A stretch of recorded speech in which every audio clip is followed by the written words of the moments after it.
नमस्कार साथियों, स्वागत है आप सभी का daily learning official YouTube channel में। साथियों, आज की इस वीडियो में हम आपके लिए लेकर आए इंडियन पॉलिटी का एक बेहतरीन कंसेप्ट जो कि आपके वनडे एग्जाम के लिए तो इम्पोर्टेंट है ही, साथ ही साथ आप अगर यूपीएससी या स्टेट पीसीएस की तैयारी कर रहे हैं या फिर इंटरव्यू की तैयारी कर रहे हैं तो उसके दृष्टिकोण से भी आज का टॉपिक काफ़ी महत्वपूर्ण होने वाला है। तो चलिए साथियों, शुरुआत करते हैं आज के मोटिवेशन कोट से। आज का मोटिवेशन कोट है, when we lost all of our excuses we found our result. साथियों, अक्सर होता है कि जब भी हम विफल होते हैं, जब भी हम फेल होते हैं तो हम अपनी कमियों को ना गिनकर अपने एक्सक्यूज़ेस को, अपने बहानों को दर्शाने लगते हैं कि काश यार अगर ऐसा हो गया होता तो शायद मैं यह कर लेता, या फिर अगर यह ऐसा ना होता तो शायद मैं वो कर लेता। तो साथियों, मैक्सिमम लोग ऐसे ही अपने एक्सक्यूज़ेस देते हैं, जबकि हमें इन चीज़ों से बचना चाहिए और हमें अपनी कमियों पर, अपनी गलतियों पर काम करना चाहिए ताकि हम पॉजिटिविटी के साथ अपने सफलता को प्राप्त कर सकें। तो इसी ऊर्जा के साथ शुरुआत करते हैं आज का सेशन। क्या कुछ खास है आज के सेशन में, चलिए बात करते हैं। आज का सेशन हमने लिया है द हिंदू न्यूज़पेपर से, जिसमें कि हम आपसे रूबरू हुए हैं पॉलिटी के बेहतरीन कंसेप्ट के साथ। क्या है पूरी बात, चलिए इस चर्चा करते हैं। साथियों, हाल ही में अल्पसंख्यक विवाद को लेकर जो याचिका सुप्रीम कोर्ट में दर्ज की गई थी, उसमें सुप्रीम कोर्ट ने अपनी बात कर रखते हुए कहा है कि अगर अल्पसंख्यक को हम जिलावार न रखकर हम राज्यवार ही रखेंगे। यानी कि क्या है, इसके बारे में बात करते हैं। साथियों, हाल ही में देवकी नंदन ठाकुर नाम से एक याचिका दायर की गई थी व्यक्ति के द्वारा सुप्रीम कोर्ट में, जिसमें कि अल्पसंख्यक में हिंदुओं को भी इंक्लूड करने की बात की गई थी और साथ ही साथ उन्हें जिलेवार यानी कि डिस्ट्रिक्ट लेवल पर अल्पसंख्यक घोषित करने की बात की गई थी या पहचान देने की बात की गई थी।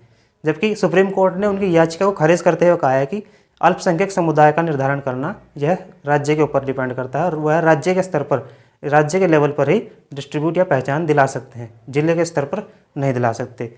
तो आपके दिमाग में यह सवाल आ रहा होगा, सर हम बात तो समझ गए हैं लेकिन हमें यह बताइए कि अल्पसंख्यक आखिरकार है क्या, और अगर अल्पसंख्यक भारत में हैं तो कौन कौन से समुदाय ऐसे हैं जो कि भारत में अल्पसंख्यक हैं। तो चलिए साथियों चर्चा करते हैं।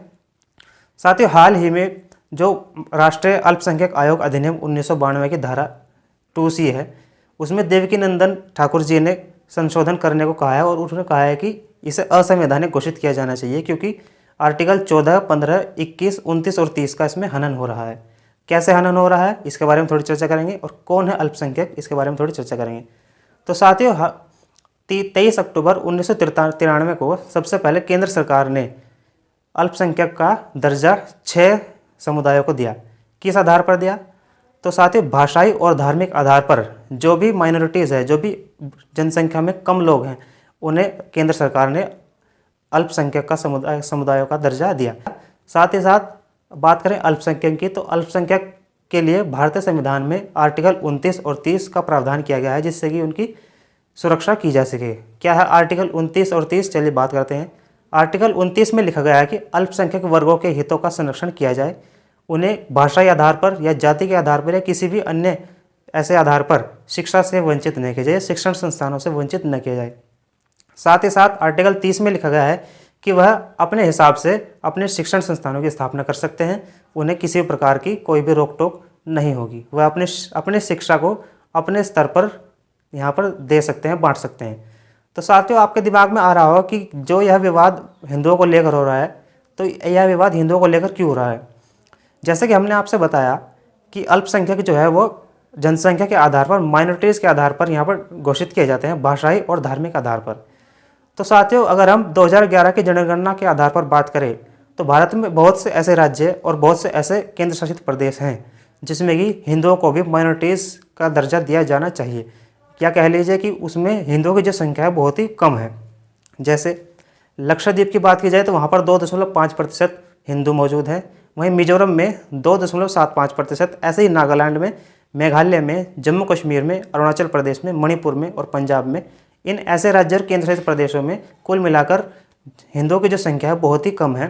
ताकि इसी हिसाब से अगर हम देखा जाए तो उन्हें हिंदुओं को माइनॉरिटीज घोषित कर देना चाहिए।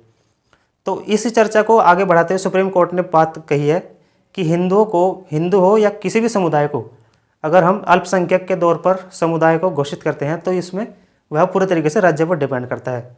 राज्य जिसे चाहे, जिस समुदाय को चाहे वह अल्पसंख्यक घोषित कर सकता है, यह पूरे तरीके से राज्य पर हमने छोड़ दिया है। तो आपके दिमाग में सवाल आ रहा होगा, सर क्या यह पहली बार ऐसा मुद्दा उठा है या इससे पहले भी ऐसा कुछ हो चुका है।